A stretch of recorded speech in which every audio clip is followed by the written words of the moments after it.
unidade de conteúdo do 9º ano. E a matéria é SEI, considerações sobre conflitos recentes.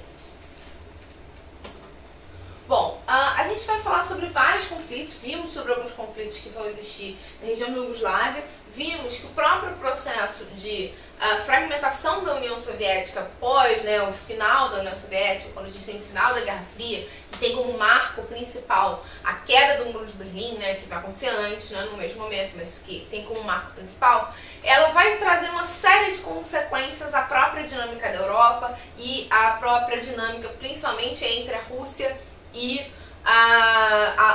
o oeste europeu, a Europa ocidental. Então, a gente viu que o próprio processo de fragmentação da União Soviética vai gerar uma série de conflitos, porque dentro dessa União Soviética a gente tinha principalmente regiões que foram dominadas por vários impérios ao longo da história e também durante o Império Russo, mas que dentro da sua composição tem uma grande diversidade étnica e por isso isso acaba sendo fonte de conflito também.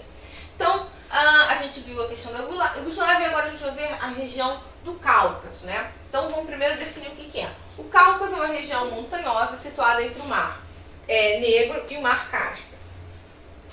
É o ponto equidistante entre a Europa e a Ásia e também o limite entre as regiões cristã e islâmica. Então, a gente tem aqui dois pontos importantes para essa região do Cáucaso que vão contribuir para a instabilidade da região, porque eu tenho aí interesses diferentes. No Cáucaso, vivem cerca de 50 etnias diferentes. Então, tem questão religiosa, questão étnica, questões culturais, cada uma com sua própria história e cultura. Fato que determina grande parte dos conflitos dessa região. Então, toda vez que eu tenho uma grande diversidade étnica, lembrando que a etnia aqui é conhecido também como um conjunto de características, principalmente culturais, e muitas vezes ligadas à religião. Então isso acaba gerando uma instabilidade. É muito mais difícil a gente criar o sentimento de nação, de pertencimento coletivo, quando a gente está falando de uma região com grande diversidade étnica.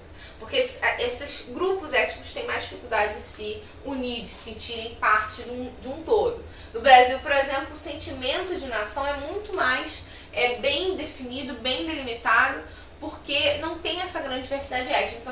Então é muito mais fácil das pessoas se sentirem todas do mesmo país, todas se sentindo no mesmo lugar. Então a gente tem aqui as regiões que vão ser incluídas nessa região do Cáucaso.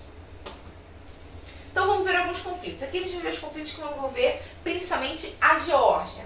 A Abkhazia vem desafiando o governo central da Geórgia, historicamente ligada a este país. A Abkhazia tem um movimento ativo de independência quase que desde a fundação da Geórgia, com o desmantelamento da União Soviética. Então, é mais um conflito que é gerado pelo fim da União Soviética.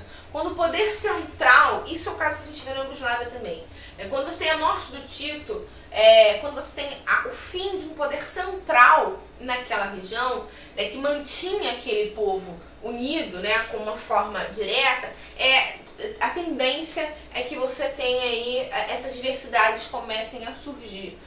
Nem toda formação de nação dá certo. Então, nesse caso aqui, a gente vê que o sentimento de isolamento dessas províncias ele é maior que o sentimento de integração.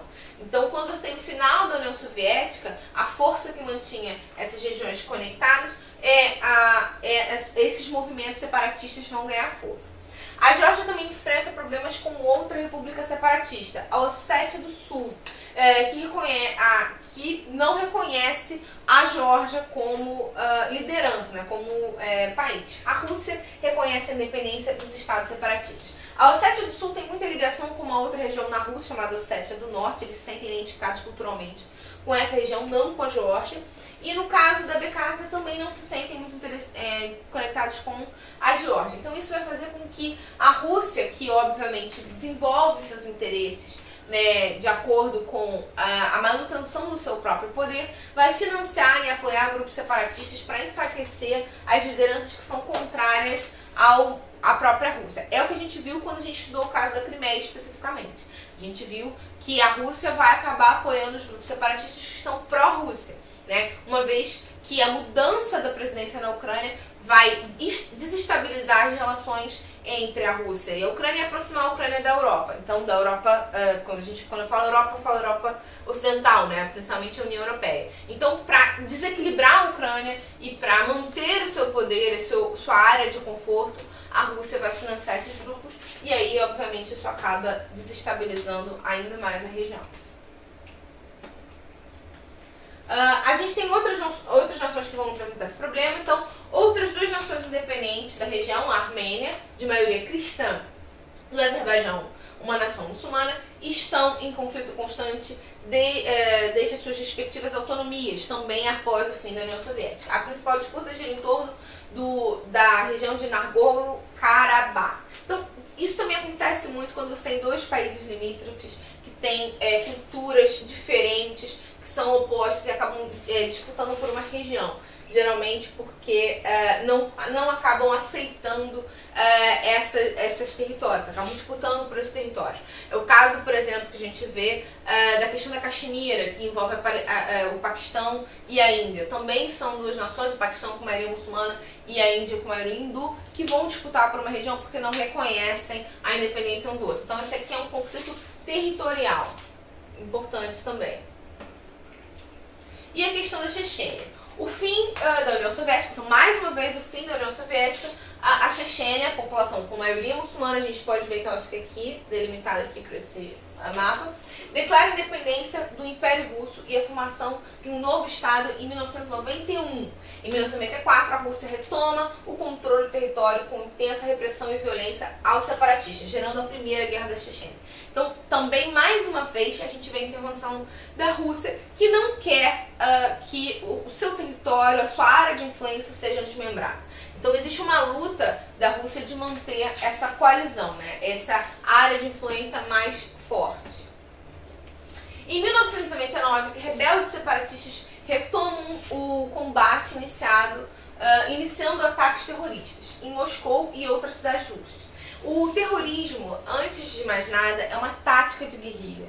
Geralmente, quando a gente tem grupos separatistas que não têm condições básicas de guerrear, então nós não estamos falando aqui de exércitos, nós estamos falando aqui de grupos separatistas. Então, são grupos que não têm condições de entrar em guerra com a Rússia.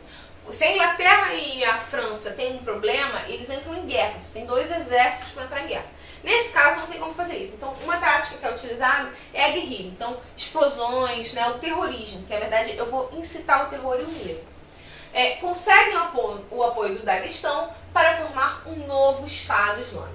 Surge nesse momento a Segunda Guerra da Chechênia, marcada pela ação mais ofensiva russa, que resultou na destruição de Grozny. Em 2000, a Rússia vence a guerra assinando um novo tratado com líderes separatistas que desmancham o movimento. Então, mais uma vez, a gente tem aqui uma lógica de separação, né? Principalmente aqui a gente tem uma questão, além da questão étnica, a gente tem a questão religiosa também que vai influir nesse conflito da Chechênia. Então, eu tenho aí mais um movimento para tentar desmembrar uma parte da antiga União Soviética, tentar se deslocar um pouco da Rússia, e a Rússia lutando para manter a sua união e a sua manutenção. É importante lembrar aqui que a gente está olhando especificamente a intervenção russa numa área que era historicamente uma área de influência da Rússia, né, e da União Soviética. E aí, aparentemente, pode parecer que a Rússia se coloca como um vilão da história. Mas é importante, quando a gente está olhando política externa, geografia política, não criar vilões. Não tem nem os Estados Unidos é vilão, nem a Rússia é vilão. O que a gente tem aqui são interesses conflitantes. Então, tanto os Estados Unidos quanto a Rússia têm interesses que são distintos, como a União Europeia também tem. Então, nesse caso específico, eles vão definir seus próprios interesses, tá? E esse é o conflito da Chechênia. Bom, só que o conflito da Chechênia meio que ficou um pouco esquecido. Foi um conflito que vai durar a década de 90, dos anos 2000, mas recentemente ele acabou sendo mais falado. Por quê? Porque a gente pode ver aqui uma maratona que aconteceu em Boston, e essa maratona acabou sofrendo um atentado terrorista. E os jovens eram ligados eram jovens chechenos, eram jovens muçulmanos, e nós vivemos num mundo, num contexto onde muitos muçulmanos, muitos muitos jovens muçulmanos são ligados a ataques terroristas, principalmente depois do 11 de setembro. Então existe um temor mundial, principalmente entre as potências mais ricas, de atentados terroristas promovidos por jovens de origem muçulmana. Então a gente tem uma série de eventos, e esse especificamente ganha destaque porque eles são chechenos. Mas recentemente a gente tem alguns ataques, por exemplo, à sede de um jornal francês chamado Charlie Hebdo, que era um jornal que fazia caricaturas, né, charges de Maomé, que isso não é possível, né, porque dentro da religião você não pode representar Maomé. Então, nesse caso, eles sofreram, um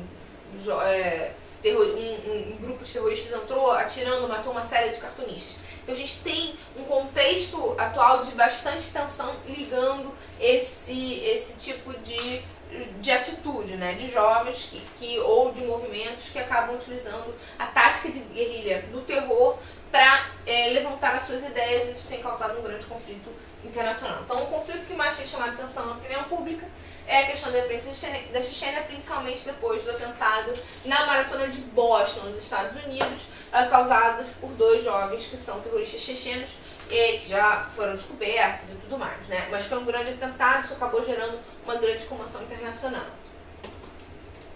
Então, só para conhecer um pouco mais, vamos ver um pouco mais sobre esse caso, esse atentado específico dos jovens em Boston. Conversa com a analista de assuntos internacionais, Sabrina Medeiros. Tudo bem, Sabrina? Tudo bem, Raquel? Bom dia, Sabrina. Luciano. Tudo bem? Sabrina, que é professora da Escola de Guerra Naval, também da Universidade Federal do Rio de Janeiro. Sabrina, essa informação é intrigante, né, que a CNN divulgou, que ele postou esse rapaz que foi morto no site dele, que ele não tinha nenhum amigo americano e não compreendia os americanos. Quer dizer, parece que esse ataque é muito parecido com os que a gente vem assistindo nos Estados Unidos. É um problema de se sentir a parte da sociedade, né? A pessoa se revolta contra um povo ao qual ela pretende se inserir, mas ela não consegue.